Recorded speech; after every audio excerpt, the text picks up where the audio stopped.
ओम अज्ञानतिमिरन्धस्य ज्ञानञ्जनशलाकया चक्षुरुन्मिलितं येन तस्मै श्रीगुरवे नमः। वन्दे गुरुपदद्वन्द्वं भक्तबिन्दसमन्वितं श्रीचैतन्यं प्रभुं वन्दे नित्यानन्दसहोदितं श्रीनन्दनन्दनं वन्दे राधिकायै चरणोदयं गोपीजनसमक्तं वृन्दावनवनमालयं गुरवे गौरचन्द्राय राधिकायै तदालये कृष्णाय कृष्णभक्ताय तद्भक्ताय नमो नमः। सर्वाग्रस्मद गुरुपात्म जगद नित्यलघु संविष्टुपादस्तोत्र शतश्री श्री समाज भक्तिवेदांत वामन गोस्वामी महाराज श्रीचरण कमले दिन असंख्य साष्टांग दंडवत प्रणाम ज्ञापन करी तत्पश्चात पूजन वैष्णववृंद मातृमंडल शुद्ध भक्तबृंदे चरणे यथायोग्य प्रणाम निवेदन करी। আমরা জগন্নাথের নীলমাধব সম্বন্ধে কিছু শ্রবণ করব। নীলমাধবের বামপদের বৃদ্ধা আঙ্গুল হইতে কুশাগ্রে জলবিন্দুবৎ অবিরত জলধারা পড়িয়া থাকে। সেই জলটি পাদপীঠতলে একটি গর্ত মধ্যে সঞ্চিত হয়। ইহা অদ্ভুত বিশেষত এই যে যাত্রা উৎসবাদি সময় লক্ষ লক্ষ লোক সমাগম হইলেও ওই চরণামৃতের কোনো অভাব হয় না। আমি স্বচক্ষে এটা দেখেছি। এক সময় আমি গিয়েছিলাম, সেখানেতে পান্ডা ফাঁকা দেখে আমাকে বললে আসো। আমি নিজে হাত দিয়ে দেখলাম, সত্যি সত্যি এক ড্রপ করে পড়ছে। হ্যাঁ, এবং জলটা খুব স্বচ্ছ। আর ওখান থেকে চরণামৃত দিচ্ছে, কিন্তু সারা দিন লক্ষ লক্ষ লোক আছে, চরণামৃত শেষ হচ্ছে না। আবার সারা রাত্রি যে পড়ছে, মন্দির বন্ধ, সন্ধ্যে বিকালে বন্ধ হয়ে যাচ্ছে, আবার সারা রাত্রি পড়ছে, আবার সে 9টা 10টা খুলছে, কিন্তু সেটা ভেসেও যাচ্ছে না যে সারাদিন পড়ার পর জলটা ভেসে চলে যাবে। ঠিক এরকম আছে। এই একটা আশ্চর্যের ব্যাপার। গর্ত কখনোই পূর্ণ বা সিংহাসনে নিম্নে উচ্চলিত হইয়া পড়ে না। আশ্চর্য কথা এই যে সে মন্দির বিরাট পর্বত অনেক উঁচুতে সেই পর্বত নির্মিত, কিন্তু পাথরের মন্দির, পাথরের সিংহাসন। কিন্তু নীলমাধবের বৃদ্ধাঙ্গুল হইতে কি করিয়া জলবিন্দু নিঃসৃত হয়, ইহা পরম নাস্তিকের মনেও ভক্তির সঞ্চার করে। যুগ যুগ থেকে চলেছে। এটা কি করে সম্ভব? এত উঁচুতে গ্রীষ্মকাল কি, শীতকাল কি, বর্ষাকাল কি, সব সময় এক বিন্দু করে জল। এটা নাস্তিকের মধ্যেও একটা আশ্চর্য বিষয়, তারাও অবাক হয়ে যায়, তাদেরও ভক্তির সঞ্চার হয়। শুনিয়েছিলাম একসময় খণ্ডপাড়ার এক রাজা পরীক্ষা করিবার জন্য সকাল হইতে সন্ধ্যা পর্যন্ত সেই জল পট্টবস্ত্র দ্বারা তুলিতে লাগলেন। হাত তো ঢুকবে না, ওই একটা পাটের কাপড় দিয়ে চুপে আবার দিচ্ছে, চিপছে। সারাদিন করেও সেই জলটাকে শুকাতে পারেন না। পরিশেষে ধরিয়া চেষ্টা করে জল শুকাইতে পারেন নাই। পরিশেষে নীলমাধব পাদপদ্মে যে গঙ্গা দেবী সাক্ষাৎভাবে সংলগ্ন আছেন, ইহা স্বীকার করতে তিনি বাধ্য হয়েছিলেন। পান্ডারা বলছে এটা গঙ্গা, উনি বলে এটা হতেই পারে না, আমি একবার শুকিয়ে সারাদিন দেখ। তিনি অনেক চেষ্টা করেও সেটা পারলেন না। শেষকালে তিনি স্বীকার করেছিলেন যে নীলমাধবের দক্ষিণ পার্শ্বে মন্দিরে নিম্নে একটি প্রাচীন মন্দির আছে। সেই নীলমাধবের প্রিয় সেবক সিদ্ধেশ্বর শিব লিঙ্গ বিরাজমান।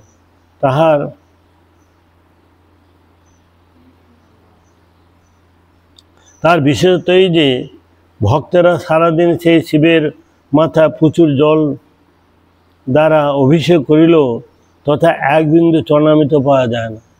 জল ঢালছে, জলটা যে কোথায় চলে যাচ্ছে এক বিন্দু পাওয়া যায় না। যেমন আমরা এসে গিয়েছিলাম দক্ষিণ ভারতে মহাপ্রভু পাদপীঠ, ওই যে পানা নৃসিংহতে সারা দিন ভক্তরা পানা মানে গুড় অথবা মিশ্রি শরবত করে দেওয়া হচ্ছে। 4 যুগে 70 যুগে ঘৃত, তারপর দধি, তারপর দুগ্ধ, তারপর পানা। তো এইভাবে যুগ যুগ ধরে চলে আসছে। সেই যে জল যে সেই নৃসিংহর মুখে যে ঢালা হচ্ছে, সারাদিন ঢালাচ্ছে, জলটা যে কোথায় যাচ্ছে কেউ এ পর্যন্ত কোনো তার সন্ধান পাওয়া যায়। জলটা তো বেরোইবে, জলটা ঢালাতে জলটা তো বেরোইবে, সেই জলটা যে কোথায় যাচ্ছে কেউ কিছু বুঝতে পারে না। আমি ওখানে এক মহারাজ ছিল, আমাকে ডাকলো, এই ব্রহ্মচারী এদিকে শোনো। তা আমি গেলাম, ওই মুখটা খুললো যেখানে ঢালা হয়, নৃসিংহদেবের মুখে যে জলটা ঢালা হয়, তো ওই মুখটা খুলে দিল পুরো। খুলে দেখলাম সেখানে কিছু একটা ওয়ালের মধ্যে আছে, কোনো কিছু বুঝতে পারলাম না। জলটা যে কোথায় যাচ্ছে, মুখটা খুললে তো একটা এরকম গর্ত থাকবে, সেই জলটা সেদিন মুখটা খুললো, আমি কিছুই দেখতে পেলাম না, অবাক হয়ে গেলাম যে জলটা তাহলে যাচ্ছে কোথায়। সে পাথরের ভিতরে তো মুখটা লাগানো আছে, আর ঢকঢক ঢকঢক করে চলে যাচ্ছে। যখন ভর্তি হয়ে পড়ে যাচ্ছে তখন 2-4 বার দেওয়ার পর পড়ে গেলে ওইটা আবার প্রসাদ করে দিয়ে দিল, আবার ঢালতে আবার 2-4 বার গেল, আবার পড়ে যায়। তো আশ্চর্যের ব্যাপার যে জলটা যাচ্ছে কোথায়, এটা একটা আশ্চর্য ব্যাপার। এখানে সিদ্ধেশ্বর যে শিব আছে, ওই নীলমাধবের এক ধাপ নিচে, সেখানে হাজার হাজার ভক্ত জল যাচ্ছে, মাথায় প্রচুর জল অভিষেক করলেও এক বিন্দু জল পাওয়া যায় না। বৈষ্ণবধাম সিদ্ধেশ্বর শিব জগৎবাসীকে বলতেছেন, অনেকে ভক্তরা বলতে, প্রভু আপনার চরণামৃত একটু দেন। তখন শিব বলছেন, হে জগৎবাসী, এখানে আমার প্রভুর স্বয়ং তার চরণামৃত বিতরণ করিতেছেন। এখানে তোমরা আমার চরণামৃত পাইবার জন্য চেষ্টা করিয়া মূর্খতার পরিচয় দিতেছে কেন? মূর্খ তোমরা, আমার প্রভু চরণামৃত, আমি যদি চরণামৃত দিই আমার প্রভুর কাছে কেউ যাবে না।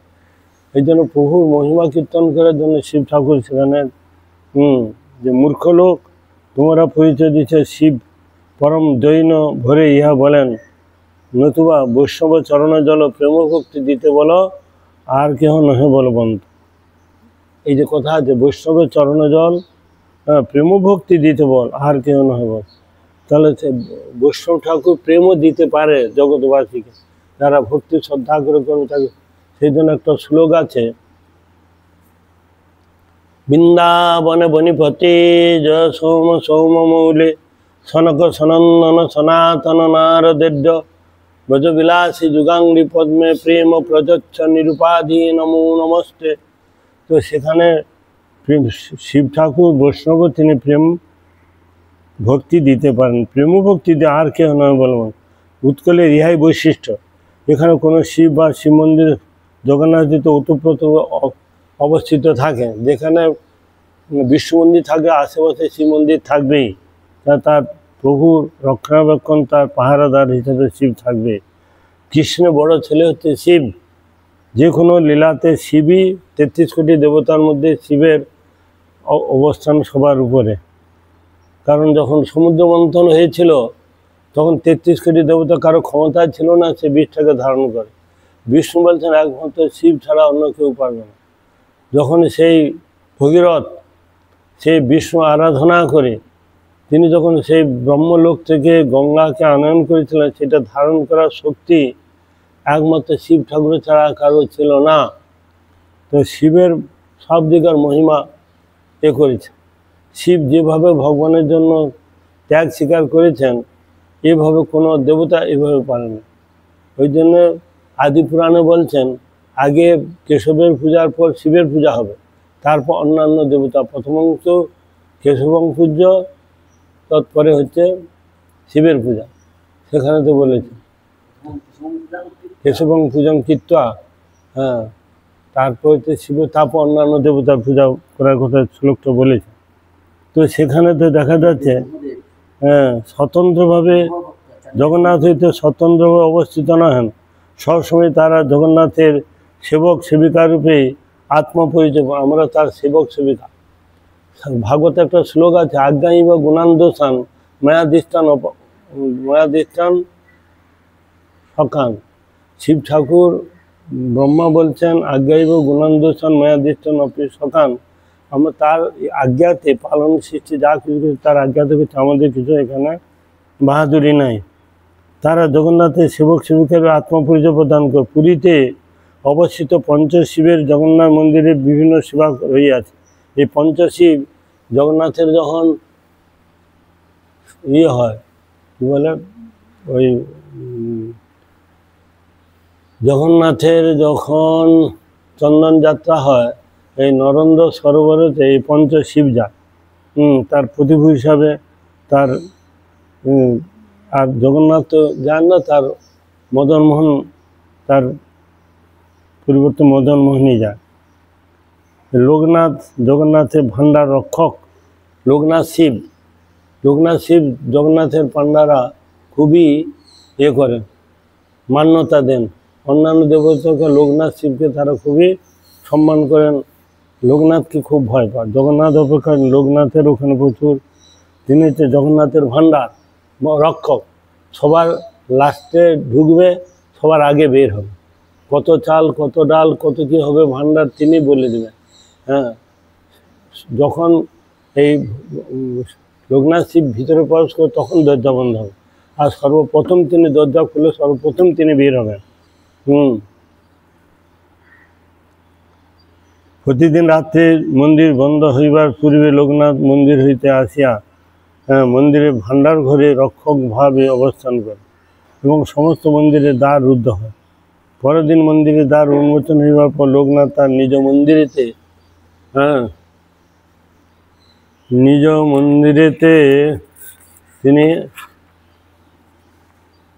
ফিরিয়া যান এবং চন্দন যাত্রাকালে পঞ্চশিব মদনমোহনের পশ্চাতে কিঙ্করবৎ অনুগমন করেন। এইভাবে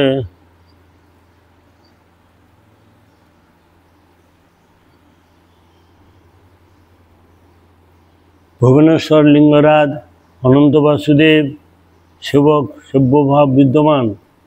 এরূপে উড়িষ্যার সর্বপ্রাচীন মন্দিরে নীলমাধব ক্ষেত্রের ন্যায় নীলমাধব সিদ্ধেশ্বর শিবের মধ্যে সেব্য সেবক সম্পর্ক বিদ্যমান।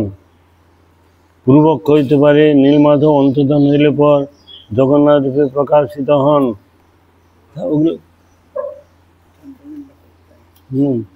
নীলমাধবের আর অস্তিত্ব বৈশিষ্ট্য কোথায়?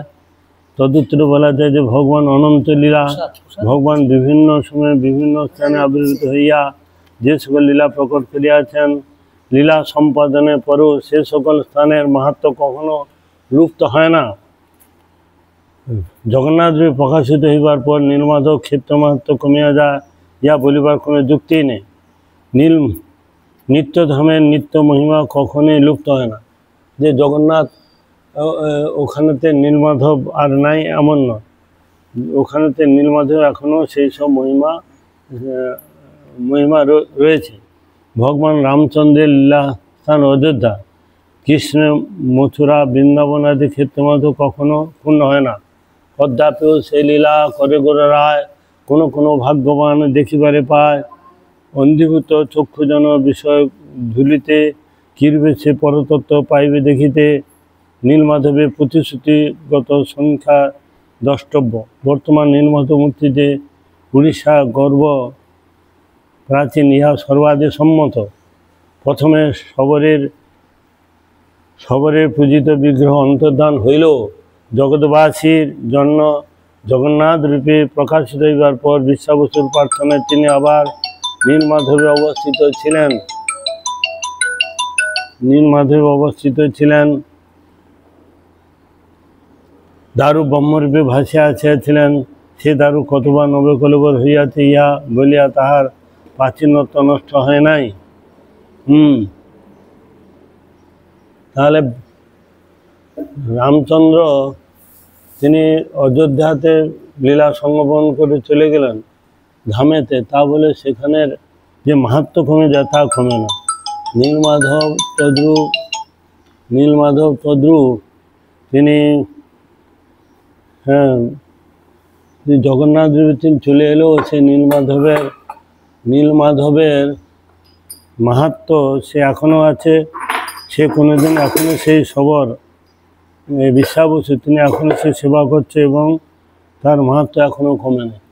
তো ভগবান জগতে তিনি লীলা সংগোপন করছেন। মহাপ্রভু এখনও কৃষ্ণচন্দ্র এখনও সেই সমস্ত লীলা অন্যান্য ব্রহ্মাণ্ডে হচ্ছে। কোনো ভাগ্যবান দেখি পারবে, যারা সুকৃতি সম্পন্ন, যারা ভগবানের আপনজন, তারাই একমাত্র এইগুলো দর্শন পেয়ে থাকে, তাদের অনুভব করে থাকে। তো সেই নীলমাধব তিনি আমাদেরকে কৃপা করুন, যাতে আমরা তার শুদ্ধ ভক্তি হৃদয়ে ধারণ করে জীবন ধন্যতি ধন্য করতে পারি। বাঞ্ছা কল্পতরুভ্যশ্চ কৃপা সিন্ধুভ্য এব চ পতিতানাং